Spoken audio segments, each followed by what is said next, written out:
როგორია კომუნიკაცია ადგილობრივ მთავრობებსა და მოსახლეობას შორის? სამოქალაქო კულტურის საერთაშორისო ცენტრმა თვითმმართველობის რეფორმის უკეთ გასაგებად ქვეყნის 26 ქალაქში შეხვედრები გამართა და საინფორმაციო ბუკლეტები დაარიგა. მთავრობასთან კომუნიკაციის პრობლემა ენის ბარიერის გამო ყველაზე მეტად უმცირესობებს ექმნებათ. არჩევანი გაკეთებულია. თვითმმართველ ქალაქებს ახალი მერები, მუნიციპალიტეტებს გამგებლები, საკრებულოებს კი ახალი თავმჯდომარეები ჰყავთ.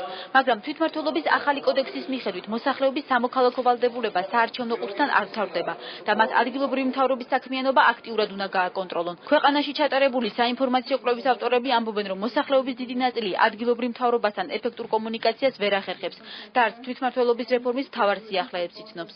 უამრავი სიახლე არის დანერგილი, რომელიც მოსახლეობას აძლევს საშუალებას რომ ჩაერთოს გადაწყვეტილების მიღების პროცესში, მაგრამ სამწუხაროდ ეს ინფორმაციის ნაკლებობა არის მოსახლეობაში ამ კუთხით. თვითმმართველობის არჩევნების მერე შევიდა ახალი თვითმმართველობის კოდექსი და სწორედ ამ კოდექსში დაიწყებენ ახალი საკრებულოები, მერები და გამგებლები მუშაობა და ის უამრავი ფუნქცია და დაფინანსება, რომელიც ცენტრალური ხელისუფლებამ დელეგირება გააკეთა და ადგილობრივი თვითმმართველობის უცოდნოდათ ამის შესახებ ინფორმაცია, რომ ძალიან ბევრი საკითხი სწორედ ადგილობრივ დონეზე უნდა გადაწყდეს და მათ სწორედ საკუთარ გამგებლებს და მერებს უნდა მოთხოვონ მათი ყველაზე მნიშვნელოვანი პრობლემის გადაწყვეტა. ადგილობრივი თვითმმართველობის რეფორმის შესახებ საინფორმაციო კამპანია მთელი ქვეყნის მასშტაბით, მათ შორის ეთნიკური უმცირესობებით დასახლებულ რეგიონებში ჩატარდა.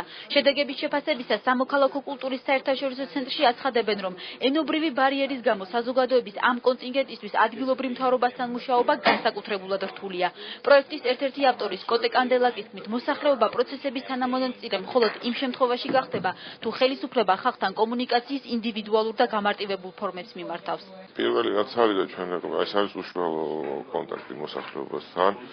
ინტერნეტის ტექნოლოგიების თავისთავად რაც საგანმანათლებლო პროგრამებს ეხება, მაგრამ სადაც უფრო ნაკლებად ხელმისაწვდომია ახალი ტექნოლოგიები, აი ალბათ უფრო მეტი ძალისხმევა იქნება გასაწევი და უფრო უშუალო კონტაქტები, სემინარები, სხვადასხვა საინფორმაციო ბროშურები და ასე შემდეგ. მოსახლეობასთან კომუნიკაციის პრობლემების არსებობას არც აღმასრულებელი ხელისუფლება უარყოფს. თუმცა რეგიონული განვითარების მინისტრის მოადგილის ინფორმაციით, საქართველოს პარლამენტმა მოქალაქეთა მონაწილეობის დამატებითი ფორმების შესახებ თვითმმართველობის კოდექსში ცვლილებები 1 იანვრამდე უნდა მიიღოს. თენგი შერგელაშვილი თქმით, საზოგადოებრივ ჯგუფებს სათანადო დასაბუთების შემთხვევაში ახალი თვითმმართველობის შექმნის მოთხოვნა შეეძლებათ. არის იქ ფორმები, არის პეტიციის ფორმა, არის საზოგადოებრივი საბჭოების ფორმა, არის სხვა ფორმები, რომლითაც მოქალაქეები იურთიერთობენ თვითმმართველობასთან, თუმცა 1 იანვრამდე ჩვენ კანონი გავალდებულებს დამატებითი ცვლილებები შევიტანოთ კანონში, რომელიც მოქალაქეთა მონაწილეობის დამატებით ფორმებს განსაზღვრავს. ადგილობრივი თვითმმართველობის რეფორმის შესახებ ცნობიერების ამაღლების კამპანიის ფარგლებში საინფორმაციო შეხვედრები 26 ქალაქსა და სოფლის ცენტრებში გაიმართა. 20,000 სპეციალური ბუკლეტი კი სომხურ და აზერბაიჯანულ ენებზე ითარგმნა. დაინტერესებულ პირებს ახალი კოდექსის შესახებ ინფორმაციის მიღება კამპანიის ვებგვერდიდანაც შეუძლიათ.